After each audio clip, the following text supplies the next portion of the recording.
जय हिंद, जय भारत। आज जो है हम सेल का इंट्रोडक्शन देखेंगे। सेल का ही इंट्रोडक्शन देखने वाले हैं और सेल का ही क्लासिफिकेशन करेंगे, अलग-अलग भागों में बाँटेंगे उसको ही, है ना? तो आज का जो टॉपिक है वो हमारा जो आरपीएससी फर्स्ट ग्रेड जो वैकेंसी निकाल रखी है, आरपीएससी ने जो फर्स्ट ग्रेड बायोलॉजी की जो वैकेंसी निकाल रखी है और उसका भी जो सिलेबस है, उस सिलेबस का जो पार्ट सेकंड है ग्रेजुएशन लेवल वाला जो हमने स्टार्ट कर रखा है ना बेटा? जो पार्ट सेकंड है ग्रेजुएशन लेवल जो हमने स्टार्ट कर रखा है, इसी के दौरान जो है आगे का पोर्शन जो आपकी यूनिट फर्स्ट है सेल स्ट्रक्चर एंड फंक्शन, जिसका कल हमने इंट्रोडक्शन भी देखा था, है ना? उसी का जो ये पहली लाइन है जो concept of cell theory, concept of cell theory जो है ये हम कर चुके हैं। कॉन्सेप्ट ऑफ सेल थ्योरी वाला हमारा हो चुका है। ये हमारा सेल थ्योरी कंप्लीट हो चुकी है ना बेटा? और आज जो है ये structure of prokaryotic and eukaryotic cell start करने से पहले हमें एक सेल का सिंपल सा क्लासिफिकेशन देखना है, सेल के ऑर्गन देखना है, सेल का सिंपल सा क्लासिफिकेशन देखना है ताकि आपको इजीली समझ में आ जाएगा। हम प्रोकैरियोटिक यूकैरियोटिक की भी बात करेंगे और इससे हमें कुछ समझ में आ जाएगा। उसके बाद हम प्लांट एंड एनिमल सेल की भी बात करेंगे।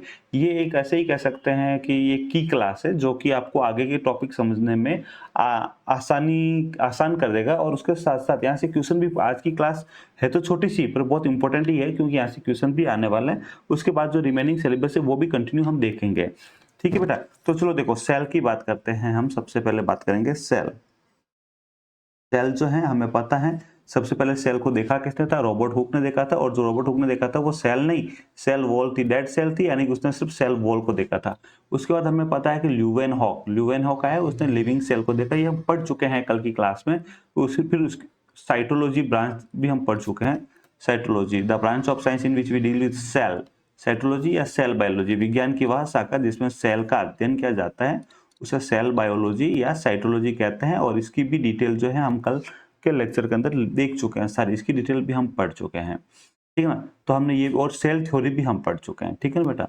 अब जो हम पढ़ने वाले हैं आज थोड़ा सा इंपॉर्टेंट है। देखो सेल को समझने के लिए हमें सेल का एक छोटा सा क्लासिफिकेशन करें। जो सेल है, सेल में अगर सबसे बाहर की ओर देखें तो सबसे बाहर की ओर क्या होती है? कवरिंग होती है। सेल में सबसे बाहर की ओर कवरिंग होगी। ठीक है? तो कवरिंग ऑफ सेल, सेल में सबसे बाहर की ओर क्या होगी? कवरिंग ऑफ सेल होगी। और कवरिंग ऑफ सेल के अंदर भी क्या होगा? या तो प्लांट सेल के केस में सेल वॉल होगी, प्लांट सेल है तो सेल वॉल होगी, एनिमल सेल है तो सेल वॉल नहीं होगी। सेल वॉल ओनली और ओनली किस केस में? प्लांट सेल है तो सबसे बाहर जो कवरिंग होगी उसमें सेल वॉल होगा। और अगर सेल वॉल प्लांट सेल नहीं है उस केस में सेल मेम्ब्रेन होगी।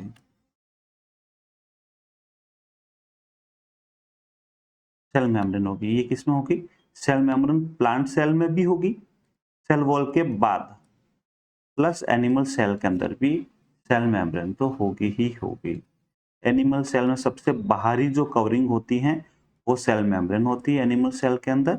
और अगर प्लांट सेल है तो सबसे बाहर की ओर कवरिंग जो होती है, सबसे बाहर की ओर सेल वॉल और सेल वॉल के जस्ट अंदर की ओर सेल मेम्ब्रेन होगी। और एनिमल सेल है तो सबसे बाहर की ओर सेल मेम्ब्रेन होगी। ये तो हुई कवरिंग की बात। कवरिंग के बाद की अगर बात करें हम लोग, कवरिंग के बाद की बात करें तो साइटोप्लाज्म होगा। कवरिंग के अंदर जो होगा साइटोप्लाज्म होगा, साइटोप्लाज्म होगा। और साइटोप्लाज्म के अंदर जो होगा न्यूक्लियस होगा, न्यूक्लियस होगा। साइटोप्लाज्म सबसे बाहर की ओर कवरिंग, बीच में न्यूक्लियस, बीच और उसके कवरिंग के जस्ट अंदर साइटोप्लाज्म और अंदर की ओर न्यूक्लियस। तो सेल को अगर मोटे रूप से देखें तो हमें तीन भागों में बांटेंगे। सबसे बाहर की ओर कवरिंग होगी, कवरिंग ऑफ सेल, बीच में साइटोप्लाज्म और अंदर की ओर न्यूक्लियस। अब अगर साइटोप्लाज्म की बात करें हम लोग, किसकी बात करें? साइटोप्लाज्म की बात करें, साइटोप्लाज्म की बात करें तो इस साइटोप्लाज्म को भी हम क्लासिफाई कर सकते हैं। एक तो होगा साइटोसोल, साइटोसोल, साइटोसोल को ही मैट्रिक्स बोल देते हैं, मैट्रिक्स। फिर दूसरी सेल ऑर्गेनल्स,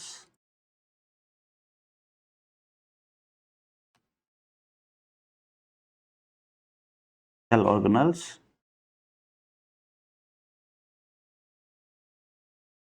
और सेल इंक्लूजन।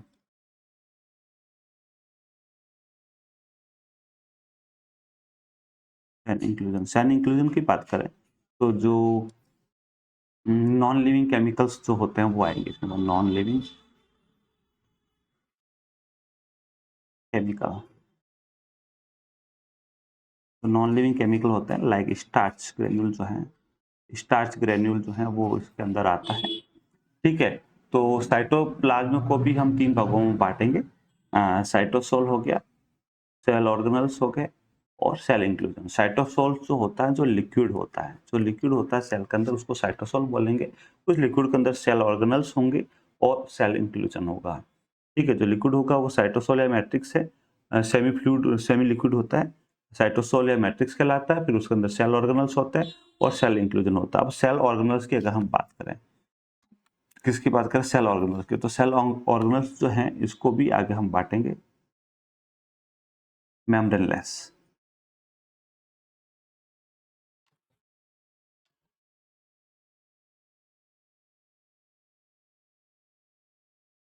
मेम्ब्रेनलेस।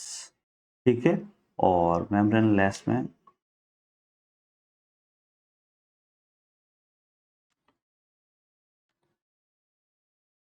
मेम्ब्रेनलेस के अंदर 2 ही आते हैं, एक तो राइबोसोम है और जो दूसरा जो है सेंट्रोसोम।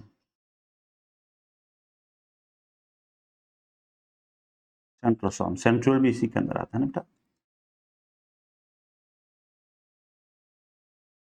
सेंट्रियोल। ये मेम्ब्रेनलेस, ओनली 2 ही सेल ऑर्गेनल ऐसे हैं जो मेम्ब्रेनलेस है। इतने 2 सेल ऑर्गेनल ही ऐसे हैं जो मेम्ब्रेनलेस हैं और बाकी जो है मेम्ब्रेनस से हो गए।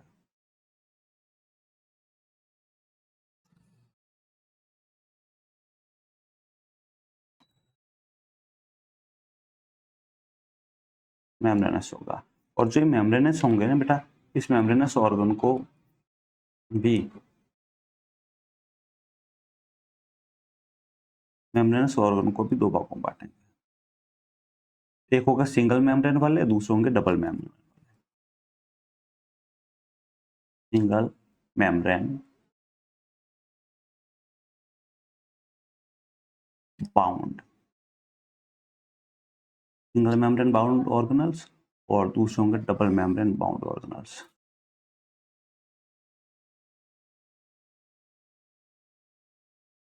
Double membrane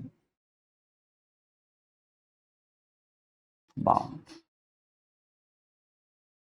organelles. Double membrane bound organelles के अंदर 2 ही आएंगे, एक आएगा mitochondria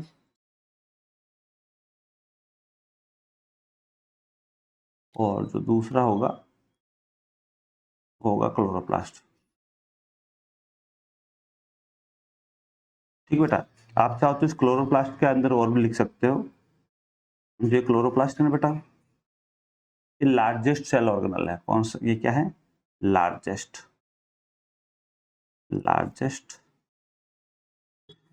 cell organ. Largest cell organ है जो माइटोकॉन्ड्रिया है बेटा। हाँ, ये लिख देते हैं, माइटोकॉन्ड्रिया है, ये सेकंड लार्जेस्ट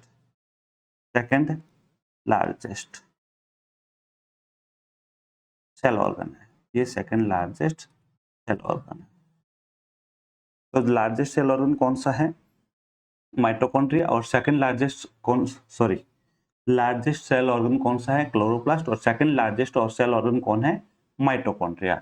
अब सिंगल मेम्ब्रेन बाउंड की बात करें, वैसे तो जो बच गया रिमेनिंग, देखो मेम्ब्रेनलेस पढ़ लिया और डबल मेम्ब्रेन वाला पढ़ लिया। अब सिंगल मेम्ब्रेन के अंदर बात करें तो ईआर है आपका, ईआर है, गोल्जी बॉडी है, लाइसोसोम है, और भी जो रिमेनिंग वाले जो भी बच गए वो सारे सिंगल मेम्ब्रेन बाउंड के अंदर आएंगे, जिसको हम डिटेल में देखने वाले, आगे डिटेल में पढ़ने वाले हैं। इनके बारे में हम, इन सबके बारे में आगे डिटेल में हम पढ़ने वाले हैं। अब जो है हम एक सेल का एक छोटा सा क्लासिफिकेशन और कर रहे हैं आपके लिए, जहाँ से क्वेश्चन पूछे जाते हैं। देखो, हम एक प्लांट सेल को लेंगे। कौन सी सेल लेंगे, प्लांट सेल। ठीक है, क्योंकि प्लांट सेल में बार सेल वॉल होती है, इसलिए प्लांट सेल से ये क्लासिफिकेशन स्टार्ट करेंगे। ठीक है, तो कौन सी सेल है, प्लांट सेल। अगर प्लांट सेल का से हम जो है इसको 2 भागों में बांटे, तो बाहर प्लांट सेल से अगर उसको, सॉरी, हम एक प्लांट सेल लेते हैं, उसमें सबसे बाहर की कवरिंग होती है सेल वॉल। क्या होती है, सेल वॉल। सबसे बाहर की होती है सेल वॉल। अगर हम इस सेल वॉल को हटा दें, इस सेल वॉल को रिमूव कर दे तो जो पीछे बचता है उसे बोलते हैं हम प्रोटोप्लास्ट।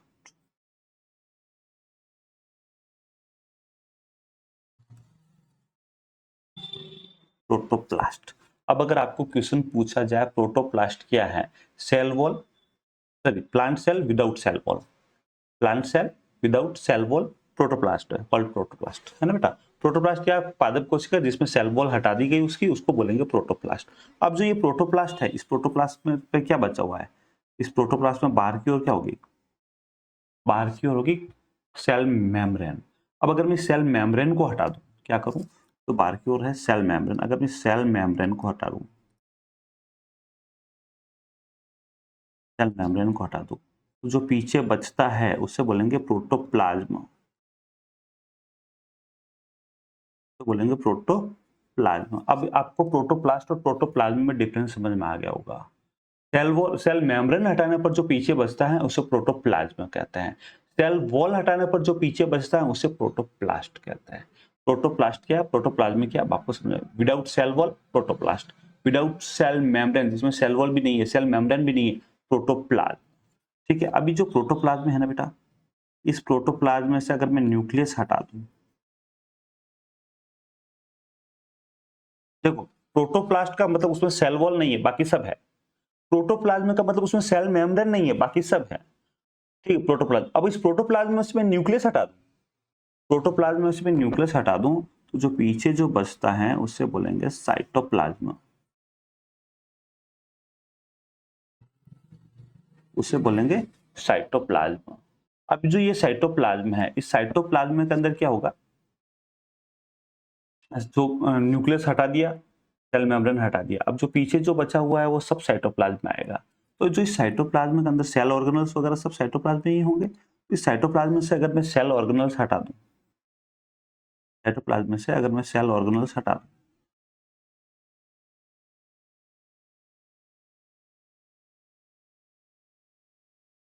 ऑर्गेनल हटा दो तो जो पीछे बचता है उसे हम बोलेंगे, सेमी फ्लूइड रहेगा उसे बोलेंगे साइटोसोल। इसे हाइलोप्लाज्म भी बोलते हैं,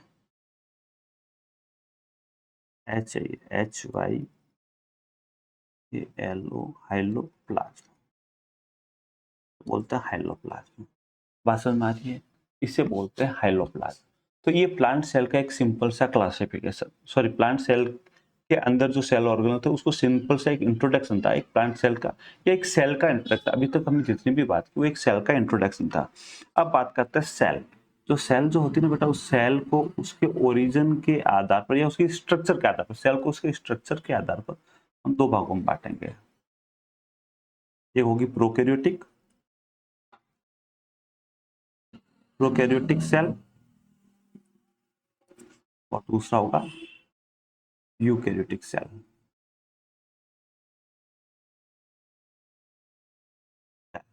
अभी हमने जितना भी इंट्रोडक्शन देखा बेटा वो सब यूकैरियोटिक का है। हमने जो भी इंट्रोडक्शन देखा वो सारा का सारा यूकैरियोटिक सेल का है। यूकैरियोटिक सेल को फर्दर दो भागों में बांटते हैं हम, प्लांट सेल और एनिमल सेल। ठीक है, और प्रोकैरियोटिक सेल के अंदर मुख्य रूप से बैक्टीरिया आते हैं, मुख्य रूप से बैक्टीरिया आते हैं। देखो अब इसका जो नाम है प्रोकैरियोटिक, प्रोकैरियोटिक, ये दो शब्दों से मिलकर बना हुआ है, और यूकैरियोटिक का भी दो शब्दों से मिलकर बना हुआ है, यूकैरियोटिक। एक तो यू, दूसरा कैरियोटिक। प्रो में एक तो प्रो, दूसरा कैरियोटिक। प्रो का मतलब होता है प्रीमिटिव, प्रो का मतलब होता है प्रीमिटिव, प्रीमिटिव या प्रारंभिक। प्रारंभिक क्या होता है, प्रीमिटिव या प्रारंभिक। कैरियोटिक जो शब्द होता है ये कैरियोटिक कैरियन शब्द से लिया हुआ है, जिसका मतलब होता है न्यूक्लियस, जिसका मतलब होता है न्यूक्लियस। ऐसी सेल जिसका न्यूक्लियस प्रीमिटिव टाइप का हो, यानी कि जिसका आनुवांशिक पदार्थ कोशिका में बिखरा हुआ हो, उसे प्रोकैरियोटिक सेल कहेंगे। यू का मतलब होता है एडवांस, कैरियोटिक मतलब होता है केंद्रक। ऐसी सेल जिसका केंद्रक एडवांस टाइप हो उसे यूकैरियोटिक सेल कहते हैं। हालांकि और भी बहुत सारे अंतर होते हैं। हम प्रोकैरियोटिक और यूकैरियोटिक सेल में डिफरेंस और प्रोकैरियोटिक सेल पढ़ेंगे, उसके साथ ही हम अगली क्लास के अंदर प्रोकैरियोटिक सेल के बारे में डिटेल में पढ़ने वाले हैं, और उसके साथ ही यूकैरियोटिक सेल के और प्रोकैरियोटिक सेल में क्या डिफरेंस है उसके ऊपर भी डिटेल में पढ़ने वाले हैं। बात समझ में आ रही है? तो आज हमने क्या देखा, सेल, जो प्लांट सेल है उसका सेल वॉल हटाई, फिर उसके बाद सेल मेम्ब्रेन, फिर उस सेल मेम्ब्रेन के बाद में उसका न्यूक्लियस, फिर सेल ऑर्गेनल, ये देख लिया। इसके अलावा जो है हमने सेल जो थी उस सेल के इंट्रोडक्शन में और भी बहुत सारी चीजें देखी कि जो सेल है, सेल के अंदर सबसे बाहर की ओर कवरिंग ऑफ सेल होती है। अगर प्लांट सेल है तो उसमें सेल वॉल बाहर की ओर होगी, एनिमल सेल है तो सेल मेम्ब्रेन होगी। प्लांट सेल एनिमल सेल दोनों में ही सेल मेम्ब्रेन तो होगी ही होगी, है ना। ये देखा। उसके बाद हमने बात की थी साइटोप्लाज्म और न्यूक्लियस। साइटोप्लाज्म जो होता है उसको साइटोसोल या मैट्रिक्स, सेल ऑर्गेनल और सेल इंक्लूजन, तीन भागों में बांटेंगे। सेल इंक्लूजन के अंदर स्टार्च, ग्रेन्यूल्स वगैरह आ जाएगा, ठीक है। साइटोसोल सेमी लिक्विड फ्लूइड होता है, और सेल ऑर्गेनल के अंदर मेम्ब्रेनलेस और मेम्ब्रेनलेस ऑर्गेनल्स आ जाएंगे। मेम्ब्रेनलेस के अंदर राइबोसोम और सेंट्रोसोम आ जाएंगे। मेम्ब्रेनलेस के अंदर सिंगल मेम्ब्रेन, डबल मेम्ब्रेन वाला आ जाएंगे। डबल मेम्ब्रेन के अंदर माइटोकॉन्ड्रिया, क्लोरोप्लास्ट आ जाएगा। क्लोरोप्लास्ट जो है लार्जेस्ट सेल ऑर्गेनल्स है, mitochondria second largest cell organelle है। उसके बाद जो है सिंगल मेम्ब्रेन, सिंगल मेम्ब्रेन के अंदर ईआर, गोल्जी बॉडी, लाइसोसोम, जो भी रिमेनिंग वाले वो सारे आ जाएंगे। ये पूरा हमने आज की क्लास में देखा, छोटी सी क्लास थी। और नेक्स्ट क्लास के अंदर हम प्रोकैरियोटिक सेल के बारे में डिटेल में बात करेंगे और प्रोकैरियोटिक और यूकैरियोटिक में डिफरेंस देखेंगे। ओके, जय हिंद, जय भारत।